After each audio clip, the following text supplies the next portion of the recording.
व्यास जी बोले, हे सनत कुमार जी, जब ब्राह्मण, क्षत्रिय, वैश्य और शूद्र यह चारों उसी ईश्वर के अंग से उत्पन्न हुए, तब इनमें कोई नीच स्थान को प्राप्त कैसे हो गया? अब आप मुझे यह बतलाइए। सनत कुमार जी बोले, हे व्यास जी, मनुष्य अपने स्थान को प्राप्त कर उसकी रक्षा करे, जैसे ब्राह्मत्व से गिरकर क्षत्रियत्व को प्राप्त होता है। ब्राह्मण का जन्म पाकर जो भोज्य अभोज्य को नहीं जानता है, वही क्षत्रिय होता है। इसी प्रकार वैश्य अपने धन से विधि पूर्वक अग्नि होम कर्म कराकर शोषान्न का भोजन कर क्षत्रिय योनि को प्राप्त कर सकता है। इनमें कुछ भी संदेह नहीं है। इसी प्रकार क्षत्रिय भी संस्कार युक्त दक्षिणा सहित यज्ञों को करके अपने सभी शास्त्र धर्मों को पालन करते हुए अग्नि मंत्र से पवित्रात्मा होकर ब्राह्मण हो जाता है। कर्म की यही महानता है।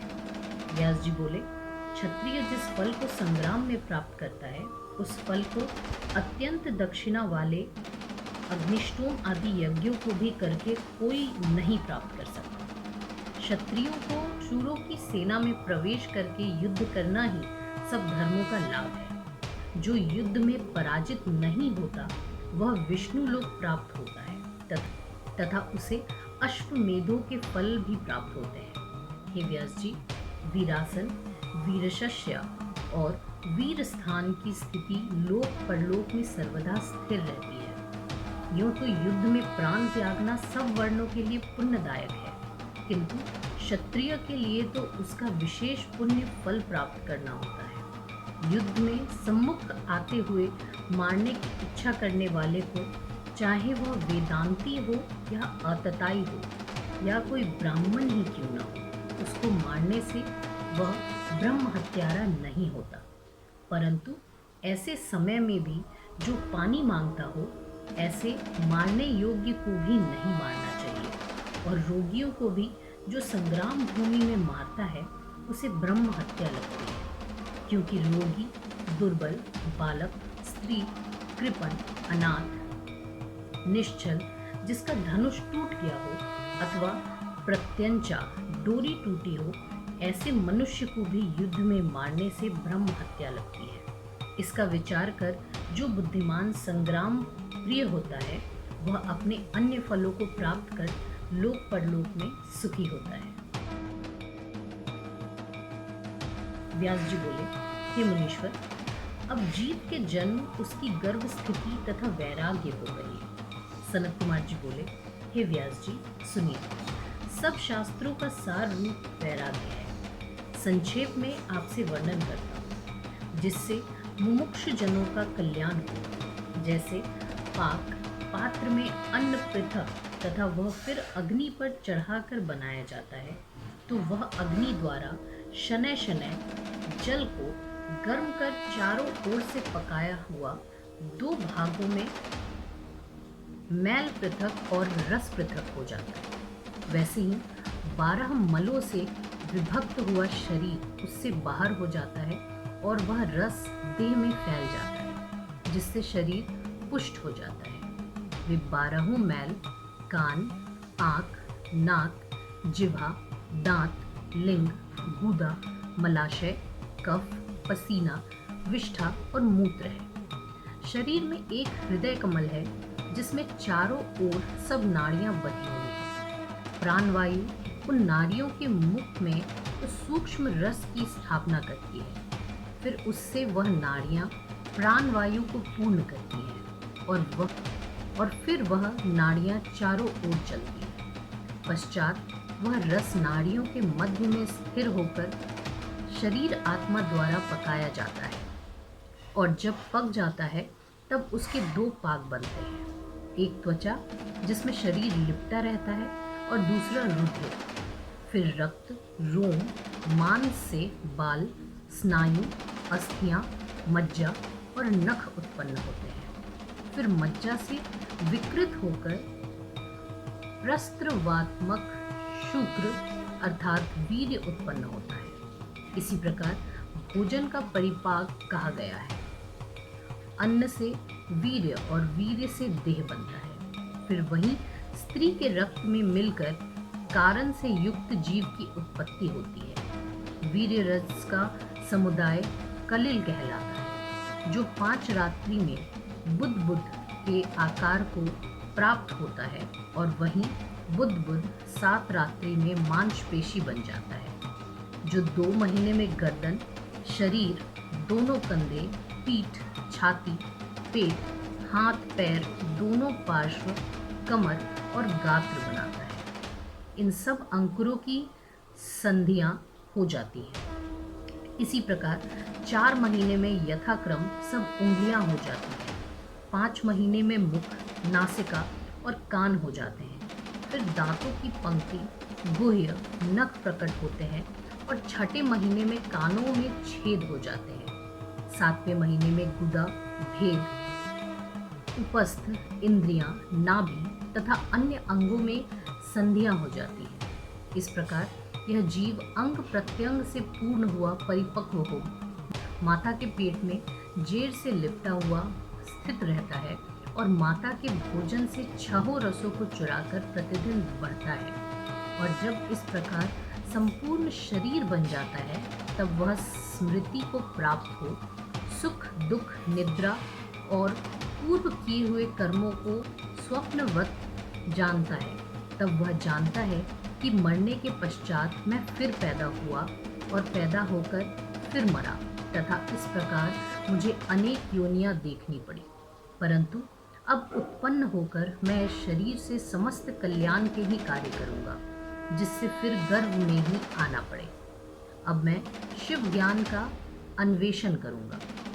वह गर्भ के जल से शीतांग होकर निरंतर व्याकुल होता है और जैसे लोहे कलश में रखे पदार्थ को अग्नि पकाती है, वैसे ही गर्भ कुंड में पड़े जीवात्मा को जठराग्नि पकाती है। मनुष्य को जैसे अति घोर दुख गर्भाशय से मिलता है, वैसा अति घोर दुख उसे कहीं नहीं मिलता। सभी पापियों को यह अति घोर दुख मिलता है, जो उसके लिए बड़ा ही संकटदायक होता है, परंतु जो धर्मात्मा होते हैं वे 7वें महीने तक ही यह दुख पाते हैं, क्योंकि वे 7वें महीने में ही जन्म पा जाते हैं। इसी प्रकार पापियों को योनियत्र के पीड़न से भी गर्भ में अत्यंत कष्ट होता है, परंतु धर्मात्माओं को नहीं। योनियत्र द्वारा वह ईख के समान पेड़ दिया जाता है और तब कहीं निस्सार हो वह बड़े संकट से शरीर पर पाप मुद्गर से ताड़ित होता हुआ बाहर निकलता है। सनत कुमार जी बोले कि महामुनि व्यास जी, अब मैं शरीर की अपवित्रता और स्वभाव का महत्व कहता हूँ, ध्यान देकर सुनो। वह रजवीर्य से उत्पन्न हुआ शरीर महा अपवित्र है, जिसमें नित्य विष्ठा और मूत्र भरा रहता है। बहुत पवित्र पंचगव्य तथा हवि आदि से प्राप्त होकर क्षण मात्र में ही यह फिर अपवित्र हो जाता है। तब इससे अपवित्र दूसरा क्या होगा? इस पर भी संसार अपनी दुर्गाधि को सूंघकर, अपने मल को देखकर और नासिका को पीड़ा देकर भी वैराग्यवान नहीं होता। गंगा जी के जल से इसे शुद्ध होना कहाँ है, परंतु यह दुष्टात्मा तीर्थों के स्थान अथवा तपों से कभी शुद्ध हो सकती है। जो अंतः स्वभाव से ही दुष्ट है, ऐसा पुरुष चाहे अग्नि में ही क्यों न प्रवेश करे, उसे स्वर्ग अपवर्ग कदापि नहीं मिल सकता, चाहे देह भले ही भस्म हो जाए। जो कहता है कि गंगा आदि तीर्थों में मत्स्य आदि रहते हैं, देवालयों में पक्षीगण निवास करते हैं, ऐसा जिसका भाव है, उस भावहीन को तीर्थ स्थान और दान से क्या? तब कार्यों में भाव की शुद्धता ही कहीं है। जब तक काम, क्रोध, लोभ की चिंता मन में व्याप्त है, तब तक शांति कहाँ? शांति तो एक भाव से प्राप्त होती है, तभी जीव शुद्ध होता है। यदि जीव इस प्रकार एकत्व भाव को प्राप्त होता है और होम तथा स्तुति करता हुआ मरे, तो वह ज्ञान की प्राप्ति से शीघ्र ही यज्ञाधिकों के लोक को प्राप्त कर शुद्धि को पाता है।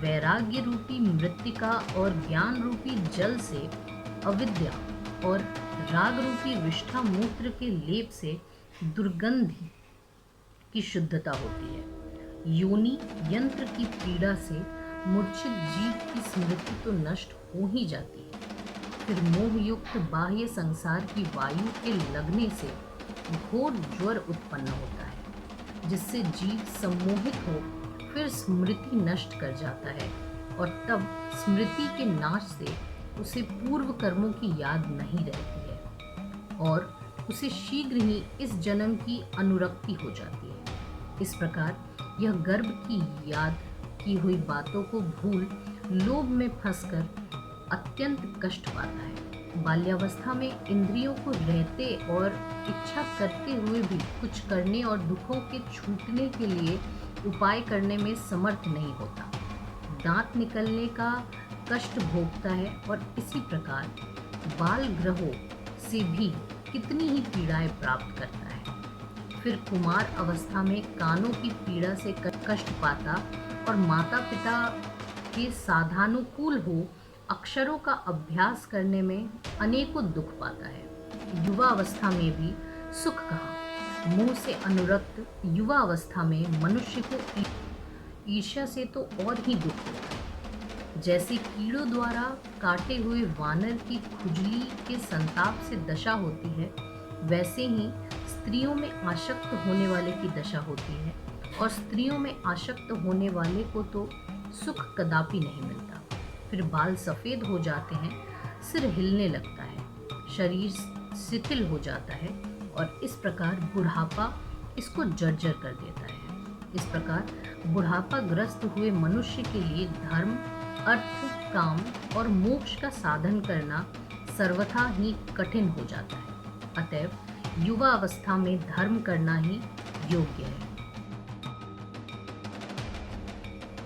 व्यास जी बोले, हे सर्वज्ञ सनत कुमार जी, यह तो आपने मुझे स्त्रियों का स्वभाव सुनाया, अब काल ज्ञान सुनना चाहता। सनत कुमार जी ने कहा, ऐसा प्रश्न पार्वती जी ने शिव जी से किया था और कहा था कि हे देव प्रभु, और तो मैंने आपसे सब कुछ सुन लिया है, परंतु काल चक्र के संबंध में मुझे अब एक संशय रह गया है कि मृत्यु का क्या चिन्ह है और आयु का क्या प्रमाण है। यदि मैं आपकी प्रिया हूँ तो वह मुझसे कहिए। तब देवी के इस प्रकार पूछने पर शिव जी ने कहा, हे प्रिय, हे देवेशी, इस संबंध में मैं तुमसे उस सत्य शास्त्र का वर्णन करता हूँ जिससे कि मनुष्यों के काल, दिन, पक्ष, महीना, ऋतु, अयन, वत्सर आदि बाहर या भीतरी स्थूल या सूक्ष्म चिन्हों से मृत्यु के चिन्ह जाने जाते हैं। हे प्रिय, यदि अकस्मात शरीर चारों ओर से पीला और ऊपर से लाल हो जाए तो यह जानो कि उसकी मृत्यु 6 महीने के भीतर हो जाएगी, और जब मुख, कान, आँख, जीभ बंद जाए तो भी 6 महीने के भीतर ही मृत्यु हो जाती है। इसी प्रकार यदि सूर्य, चंद्रमा और अग्नि का प्रकार दिखाई ना पड़े और सब वस्तुएं श्याम दिखाई पड़े तो जानो कि जीवन 6 महीने का ही है। जिसका बायां हाथ 7 दिन तक फड़फड़ाता रहे तो उसका जीवन 1 महीने शेष रहता है। जिसके सब गात्रों का उन्मीलन हो और तालु सूख जाता है तो वह भी 1 ही महीना जीता है। त्रिदोष अर्थात वात, पित्त, कफ से जिसकी नासिका बहती हो और मुख तथा कंठ सूख जाए तो जानो कि वह 6 महीने में ही मर जाएगा। हे देवेशी, और भी सुनो, जिसे अपनी छाया शीर सहित दिखाई पड़े या बिल्कुल ही ना दिखाई पड़े तो वह 1 महीना भी नहीं जी सकता। हे पार्वती, यह तो अंग संबंधी मृत्यु के चिन्ह है। अब बाहरी चिन्हों को सुनो। जब चंद्र और सूर्य मंडल किरणों से हीन दिखाई पड़े अर्थात तारागण में दिख सके तो वह भी 1 ही महीना जीता है। जब सप्तऋषि और स्वर्ग मार्ग आकाश में जिसे न दिखाई पड़े तो ऐसे काल वेताओं का भी 6 महीने का जीवन जानो। जिस मनुष्य को नीली मक्खियाँ नितांत ही घेर लेती हों, वह भी 1 महीना जीवित रहता है। जिसके सिर पर गिद्ध, कौआ और कपोत आकर बैठ जाए, वह भी 1 ही महीने में मर जाता है। यदि किसी को भौरे के समान रेखा दिख पड़े, तो चाहे कृष्ण हो या शुक्ल, वह उसी पक्ष में मृत्यु को प्राप्त होता है। और जब 5 इंद्रियां एक साथ ही प्राणी को वहन कर रही हो, तो जानो कि उसकी साल भर में ही मृत्यु हो जाएगी। तथा 10 दिन तक ये बराबर समान गति से बहती हो, तो वर्ष भर या 6 महीने कठिनता से बढ़ जाता है। यदि केवल वाम नाड़ी 25 दिन तक बहती रहे, तो केवल 25 दिन ही वह जीता है। इसी प्रकार यदि किसी का प्राण नाद ब्रह्मांड में 17 दिन चढ़ा रहे, तो वह मनुष्य 1 वर्ष 7 महीना 6 दिन तक जीता रहता है। यदि 9 दिन तक इसी प्रकार प्राणवायु चले, तो वह 5 महीने जीवित रहता है। यदि किसी की नाड़ी 13 दिन तक बहती रहे, तो वह 1 वर्ष 4 महीना जीवित रहता है। यदि वाम नाड़ी में प्राण 14 दिन प्रवहन करता रहे, तो वह 1 वर्ष 6 महीना और 24 दिन तक जीता है। 16 दिन के प्रभाव से 9 महीना 18 दिन में मरता है, और 18 दिन तक वाम नाड़ी को प्रवाह हो, तो 8 महीना 12 दिन तक ही जीवन शेष रहता है। हे देवी, इस प्रकार गतायु मनुष्य का काल चक्र मैंने तुमसे कहा। अब इसके आगे और क्या सुनने की इच्छा है?